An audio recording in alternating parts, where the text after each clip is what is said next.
In 1929, Adolf Hitler invited his 19-year-old niece, Geli Raubal, to live with him in Munich.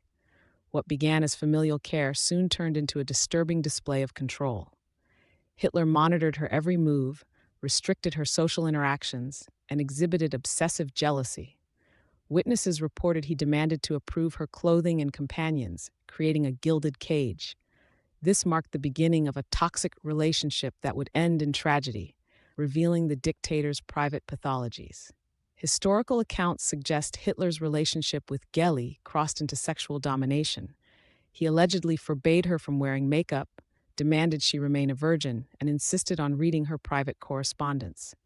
Some biographers describe his behavior as sadistic possessiveness. The power imbalance was absolute, the future dictator testing his control mechanisms on a vulnerable family member. This psychological torture created unbearable pressure that would soon reach its breaking point. On September 18, 1931, Geli Raubal was found dead in Hitler's apartment with a gunshot wound to the chest, officially ruled a suicide. However, the circumstances raised immediate suspicions. The gun belonged to Hitler, there were no witnesses, and the angle of the wound seemed inconsistent with self-infliction. Even more troubling, Hitler immediately restricted access to the scene. The timing was suspicious too. Geli had reportedly planned to leave Germany, possibly to marry someone Hitler disapproved of. Following Geli's death, Hitler moved swiftly to control the narrative. He had her room sealed, pressured officials to conclude the case quickly, and disappeared for weeks.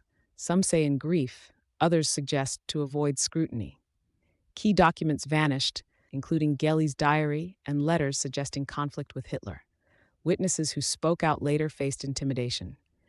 This pattern of suppression would become characteristic of Hitler's regime, showing how personal scandals foreshadowed political methods of absolute control.